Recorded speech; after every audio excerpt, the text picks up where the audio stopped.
નમસ્કાર ખેડૂત મિત્રો, અમારી યુટ્યુબ ચેનલ ખેડૂત સફર ગુજરાતમાં આપનું ખૂબ ખૂબ સ્વાગત કરું છું.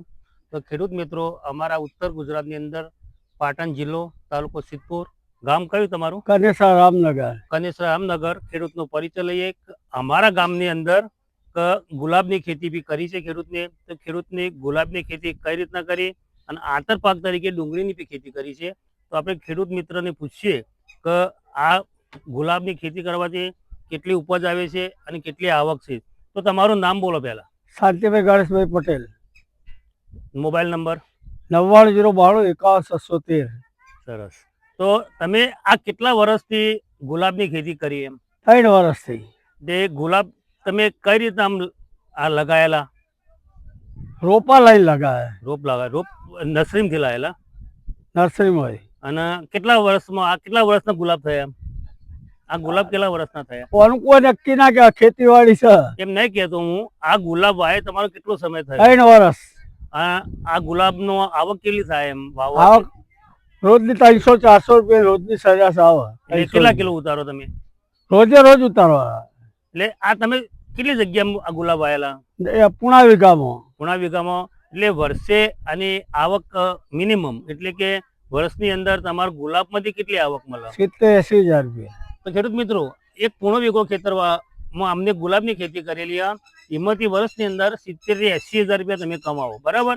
અને આ વચ્ચે જગ્યા આંતરપાકમાં તમે ડુંગળી વાવી, તો ડુંગળીમાંથી પણ ઉપજ કેટલી ઊભી કરાય? ડુંગળી તો પહેલી વખત વાવી છે અમે, તો 1000 ગલ્લો જ વાવીએ છીએ અંદર. જો એમને આ વખતે ડુંગળી વાયેલી અને આગળની સાલ તમે આંતરપાક તરીકે વચ્ચે શું વાયેલું હતું? 1000 ગલ વાયા હતા. એ 1000 ગલમાંથી બી વર્ષની અંદર એમાંથી પણ ઉપજ થાય. એમાં દર દિવાળીએ 15-20 હજાર ના ઉતરી. એટલે તમારા આ પૂણા વીઘાની અંદર તમે વર્ષની અંદર મિનિમમ કેટલા પૈસા કમાઈ લો? લાખ રૂપિયા ગણેલા. તો ખેડૂત મિત્રો ધ્યાનથી સાંભળજો. પૂણા વીઘાની અંદર આ ખેડૂત વર્ષની અંદર 1 લાખ રૂપિયા ઉપજ ઊભી કરે છે. આમાં બીજો કોઈ ખર્ચો તમારો શું આવે? એમ ખર્ચો તો નીંદોમણ આવે, ખાતર આવે, બધું આવે. ખાતર કઈ નાખો ગુલાબ માટે? ખાતરમાં તો હવે દેશી ખાતર જ આવે. એટલે સાણિયું ખાતર બધું પ્રાકૃતિક ખેતી કરેલી. પ્રાકૃતિક ખેતી. ખેડૂત મિત્રો, અમને પ્રાકૃતિક ખેતી છે. ડુંગળીમાં બી કોઈ ખાતર, કોઈ રાસાયણિક ખાતરનો ઉપયોગ કરતા નથી. આ ડુંગળી બી તમારી ઓર્ગેનિક જ છે ને? હા.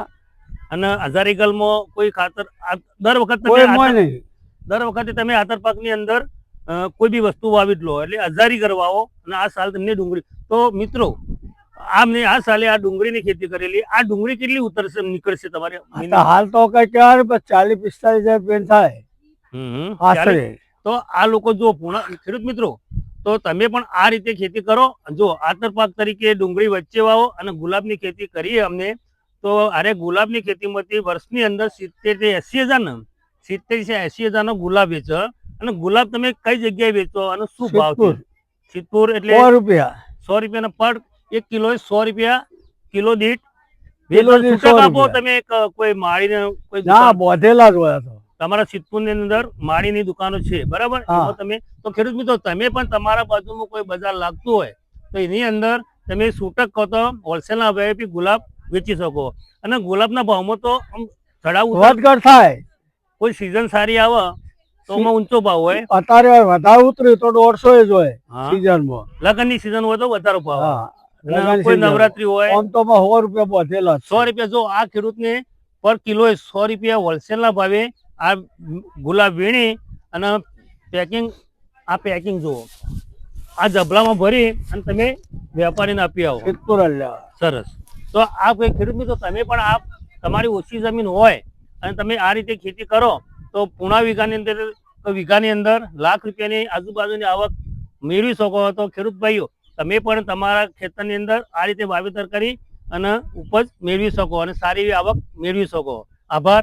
જય હિન્દ, જય ગુજરાત. જો તમને અમારા વિડીયો સારો લાગ્યો હોય તો અમારી ચેનલ ખેડૂત સફર ગુજરાતને શેર, સબસ્ક્રાઈબ જરૂરથી કરજો.